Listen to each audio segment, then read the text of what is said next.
Bienvenidos otra vez. Aquí estamos en el curso que se llama La Teología del Pacto. Y estamos todavía en la introducción, pero ahora estamos en la cuarta parte de la introducción y vamos a tocar el tema que se llama la historia de la teología del pacto. Y la razón por presentar esa sección es porque siempre la crítica de cualquier posición es que, bueno, esta es una novedad, es algo totalmente nuevo.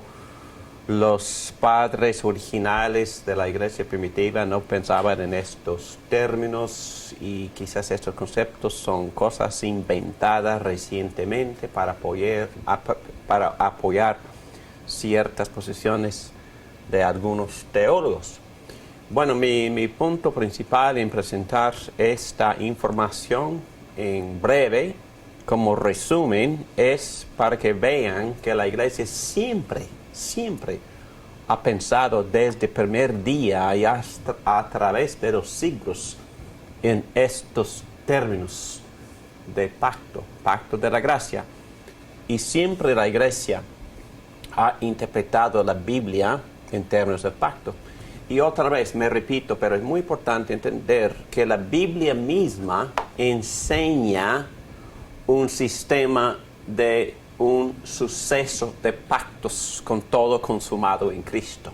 La Biblia misma enseña eso, pero es más, cuando los salmistas quisieran dar resumen de todo lo que Dios había prometido en cuanto a su gracia, ellos dan resumen en los salmos en términos de los varios pactos.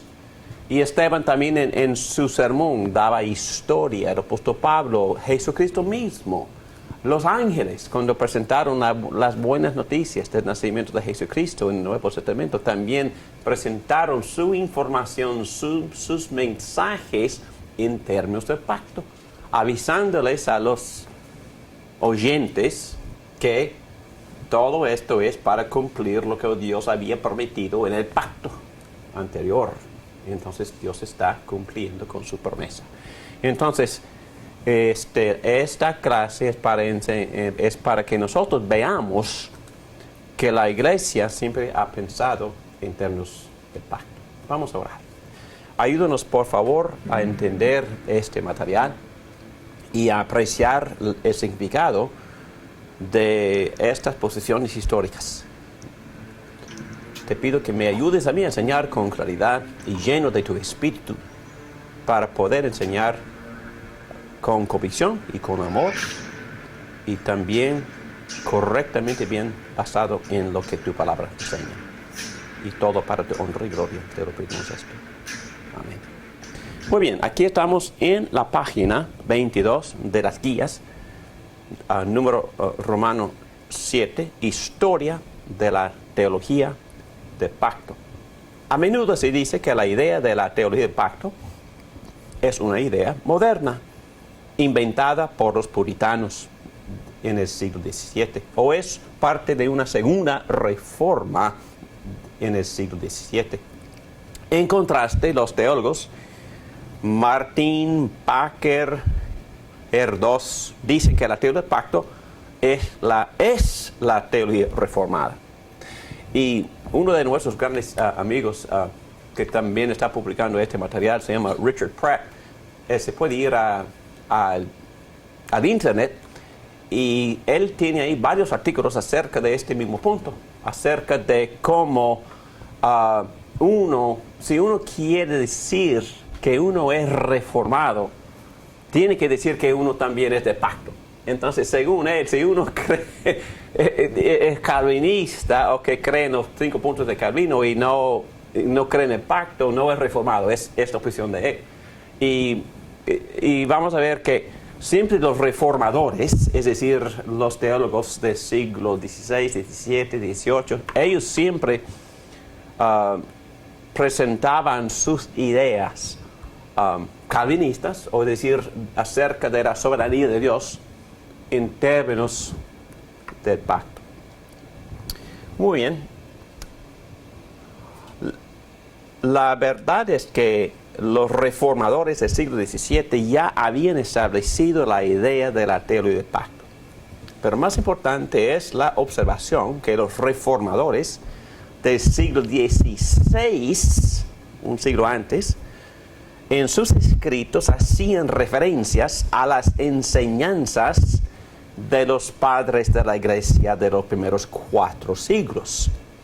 En otras palabras, la teología del pacto no es una novedad. Bueno, es un punto bien sencillo. Cuando los teólogos del siglo XVI y siglo XVII estaban escribiendo, formulando o formando sus conceptos, sus doctrinas, sí estudiaron la Biblia, por supuesto, pero no estaban inventando cosas, estaban haciendo referencia constantemente a los padres de la Iglesia desde la última parte del primer siglo, segundo siglo, tercer siglo y hasta el cuarto siglo con Agustino. Entonces, y como ya dije, el autor de este material, el doctor Ligon Duncan, escribió su tesis sobre este tema y él, la mayor parte de su tesis estudia los primeros padres en el siglo II, III y IV, estudiaron cómo ellos consideraban este concepto del pacto. Entonces, la A dice el periodo de los padres de la iglesia primitiva. Estamos hablando de los primeros 4 siglos. Al estudiar los escritos de los padres, encontramos que la idea de la teología del pacto ya era una categoría teológica. A veces se dice que fue una invención de Zwingli, y Zwingli nació en el año 1484 y se murió en 1531, pero algunos dicen que estos conceptos de pacto fueron una invención de Zwingli para justificar el bautizo de los infantes. Pero en realidad todos los reformadores no solo hacían referencia a las escrituras para apoyar la idea de teología del pacto, sino también citaban con frecuencia los escritos de los primeros padres. También es significante conocer que los teólogos que escribieron antes del Consejo de Nicea en el año 325 ya tenían un concepto bien desarrollado de la teología del pacto, los primeros 4 siglos de la Iglesia. Al revisar sus escritos se nota que tenían 5 papeles o usos para el pensamiento del pacto. Entonces aquí es el resultado de esa tesis del doctor Duncan. La A, o número 1, usaron la idea del pacto para enfatizar que nosotros los creyentes tenemos obligaciones morales. Y ellos usaban la idea del pacto para llamar a los cristianos a obedecer los mandamientos de Dios, porque los mandamientos de Dios fueron parte de la obligación. Pero vamos a ver, eso fue para refutar la idea falsa, que el concepto de la gracia, que dice que Dios lo hace todo para salvarnos, no requiera la obediencia o una vida moral. Ellos argumentaron que el pacto tan lleno de gracia nos llama a obedecer y nos capacita y nos motiva para obedecer. En otras palabras, ellos argumentaban que el propósito de la gracia, el llamado a la gracia, es para darnos el poder y la capacidad para poder obedecer. Usaban ellos la teología del pacto para exhortar al creyente a su obligación moral, precisamente porque Dios había hecho por lo que Dios había hecho por nosotros en Jesucristo. Bueno, ya sabemos esto, pero ellos usaron el pacto y las obligaciones del pacto para animar a los creyentes del primer siglo, del segundo siglo, a obedecer las obligaciones morales de Dios. También otro uso. Usaron la idea del pacto para enfatizar el hecho de que son incluidos los gentiles en el plan de Dios. Porque los cristianos tuvieron que debatir con los judíos en el primer siglo, convenciéndoles de su participación en el pacto. Los primeros padres de la iglesia usaban la idea del pacto para mostrar que los gentiles están incluidos en las promesas que Dios le hizo a Abraham. Bueno, es importantísimo entender eso, y también cuando uno estudia, por ejemplo, Génesis capítulo 12, o cuando uno estudia cómo va desarrollando el concepto de pacto a través del Antiguo Testamento, es imposible no ver que fueron incluidos los gentiles, aún en el Antiguo Testamento. ¿Qué pasó cuando el pueblo de Israel se preparó para la redención o para el escape de Egipto? De Egipto. ¿Qué pasó? Dijeron que muchos de los egipcios también los acompañaban a salir de Egipto. Entonces ya habían convencido a muchos gentiles. Se incluyeron en el Se incluyeron en el pacto. Pero hay un montón de ejemplos. Ruth, por ejemplo, es otro ejemplo. ¿Quién? Una moabita. Y quién sabe, sabemos que el esposo de Betsabé fue un hitita. Quizás ella también fue un hitita, no sé. Pero también Dios le llamó a su misionero, el gran misionero Jonás. ¿A ir a dónde? Nínive, a Siria. Entonces, ¿para qué? Para llamarles a que se arrepientan para poder participar en la gracia. Entonces Dios siempre tenía en mente que le había prometido a Dios a Abraham en capítulo 12 de Génesis, versículo 3. Entonces fue el plan desde el principio. Entonces los primeros padres de la iglesia usaban estos conceptos de pacto del Antiguo Testamento para convencerles a los judíos creyentes, que estas promesas también son para ellos. Importante. Podremos ver que este concepto está en conflicto con el dispensacionalismo clásico, porque están cambiando, gracias a Dios, que dice que las promesas de Dios a Abraham eran solo para los judíos. Entonces lo que Dios había prometido a Abraham es para judíos y no para gentiles, según los dispensacionalistas clásicos. Sin embargo, los primeros padres entendieron que las promesas de Dios en Génesis 12, 15 y 17 no eran solo para los judíos, sino también para todos los creyentes. Este entendimiento también está basado en las enseñanzas del apóstol Pablo en su carta en Romanos 4, que enseña que Abraham es el padre de fe para los circuncisos y para los incircuncisos. Voy a leer esa porción porque Pablo argumenta constantemente por la inclusión de los gentiles, y él argumenta constantemente, como ya hemos dicho, el significado de un judío verdadero. Un judío verdadero es un judío del corazón. Y había mucha gente en la nación, pero también habían creyentes dentro de esa nación, y había gente no creyente también. Pero aquí dice el apóstol Pablo en Romanos 4, versículo 6. David dice lo mismo cuando habla de la dicha de aquel a quien Dios le atribuye justicia sin la mediación de las obras. Dichosos aquellos, eso se encuentra en Salmos 32. Dichosos aquellos a quienes se les perdonan las transgresiones y se les cubren los pecados. Dichoso aquel cuyo pecado el Señor no tomará en cuenta. ¿Acaso se ha reservado esta dicha solo para los que están circuncidados? Es una pregunta retórica, y la respuesta es no.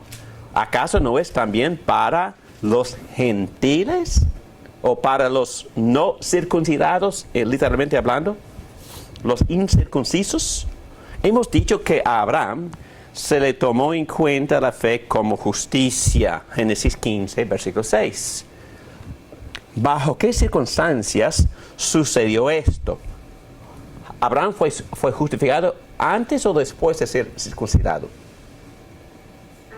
Antes. Recuerden que la relación fue establecida por la elección y por el llamado.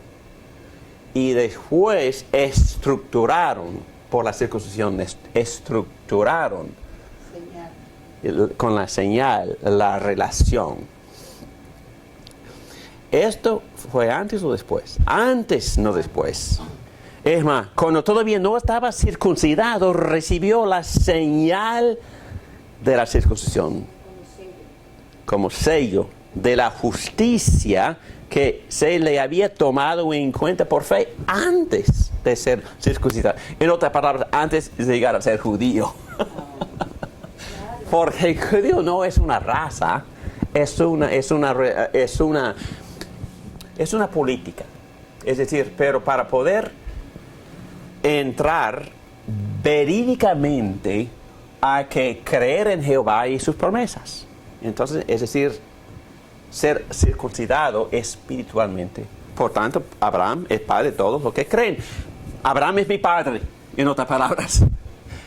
Y aunque no hayan sido circuncidados, y a estos se les toma en cuenta su fe como justicia, y también es padre de aquellos que además de haber sido circuncidados, siguen las huellas de nuestro padre Abraham, quien creyó cuando todavía era incircunciso. En otras palabras, es el argumento de no solo de los primeros padres de la iglesia, pero también era el argumento del apóstol Pablo. Abraham, que fue justificado por fe antes de ser circuncidado, es el padre de todos los que creen. Entonces, incluye a los gentiles, incluye a cualquiera de cualquier nación del mundo, de la faz de la tierra. Todo el mundo está incluido si uno quiere abrazar las promesas. Nada más. Muy bien. Importante esto. Pero también Abraham fue justificado por fe antes de ser circuncidado, como ya hemos leído. Por eso él es el padre de fe para los judíos que son circuncidados y para los gentiles que son espiritualmente circuncidados. Los primeros padres argumentaban que los cristianos son los herederos legítimos de las promesas hechas a Abraham. Muy importante esa frase. Los primeros padres argumentaban que los cristianos, los gentiles, cristianos creyentes, son los herederos legítimos de las promesas hechas a Abraham. Por necesidad, esas enseñanzas fueron establecidas en los diálogos que los padres tenían con los judíos. Por ejemplo, en el libro de Justino Mártir, se llama el libro Diálogo con Trifón el judío, se ve este tipo de diálogo, los padres de la iglesia tratando de convencerle a los judíos acerca de la inclusión de los gentiles en el pacto de gracia. Pastor David, ¿qué significa ser espiritualmente circuncidado? No, los que aceptan a Cristo en su corazón son espiritualmente circuncidados. Eso siempre ha sido el caso. Fue el caso en el desierto con Moisés. Deuteronomio capítulo 10, versículo 16, yo creo, y el capítulo 30, versículo 6, Moisés habla de la necesidad de tener el corazón circuncidado. Jeremías capítulo 4, versículo 4, Jeremías le llama a los judíos a circuncidar el prepucio de su corazón. Siempre tenía significado espiritual. Siempre la señal solo señalaba lo espiritual. La circuncisión en sí no produce nada. Bueno, no, produce algo, pero no salva. Produce señal y sello de lo que el Espíritu Santo hace. Pero el bautismo en nuestro caso no salva, pero es señal y sello del bautizo espiritual del Espíritu Santo que nos une a Cristo. Primera a Corintios capítulo 12, versículo 13. Todos hemos tomado el mismo Espíritu, todos somos incorporados al cuerpo de Cristo, bautizados al cuerpo de Cristo por el mismo Espíritu. El Espíritu Santo tiene que unirme a Cristo. Sin el Espíritu nadie pueda llamarse cristiano. Entonces, cuando el Espíritu Santo mora en uno, cuando viene y me une a Cristo y mora en mí, circuncisa el corazón. Corta, en otras palabras, corta el corazón. Y luego corta el dominio del pecado sobre mí. Y me permite a creer en Cristo para ser justificado por fe. Así, eso es lo que le pasó a Abraham. Por eso hablamos de lo que inició la relación con Abraham. Otra vez, ¿qué es lo que inició la relación de Dios con Abraham? La pregunta es ¿qué? ¿Qué es cómo? lo que inició? ¿O quién? Pero ¿Quién inició? ¿fue la circuncisión? Dios inició la Dios lo inició.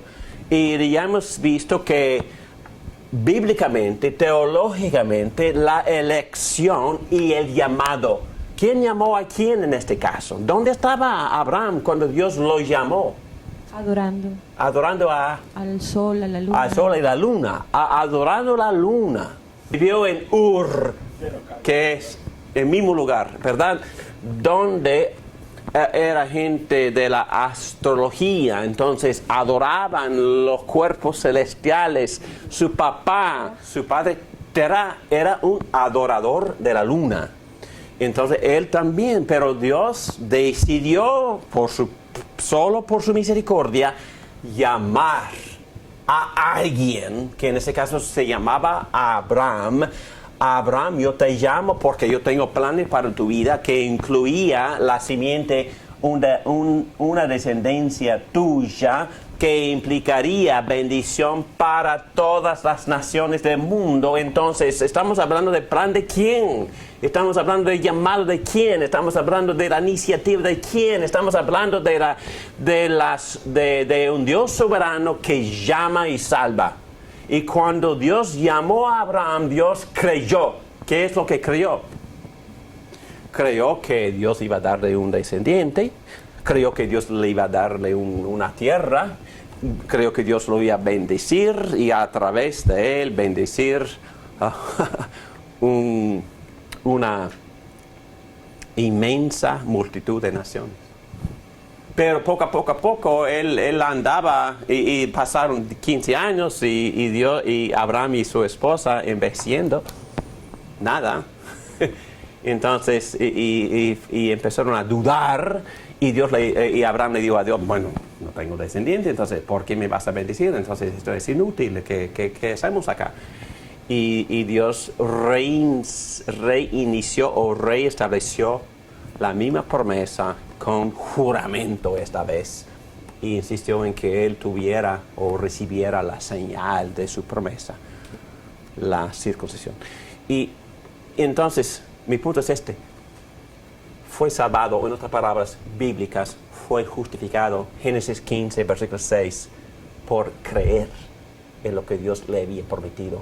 Y su fe, Dios le contó como justicia, rectitud moral, como nunca hubiera pecado. Pero sí había pecado y siguió pecando. Pero como Martín Lutero dice, somos al mismo tiempo justificados y pecadores.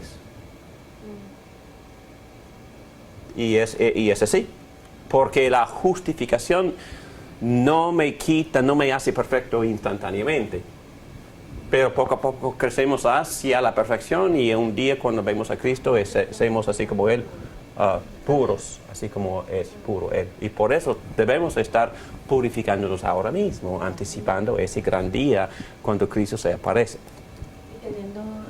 Manteniendo una relación con Dios constante. Totalmente.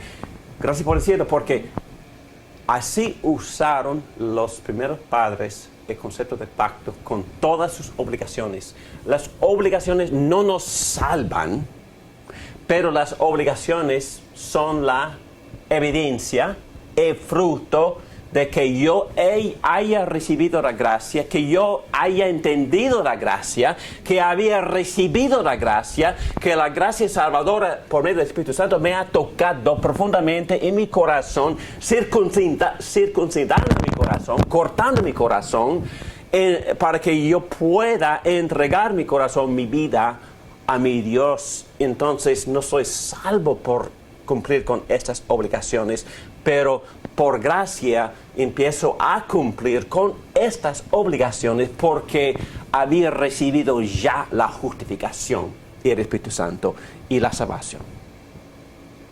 ¿Ok? Evangelio, hermanos.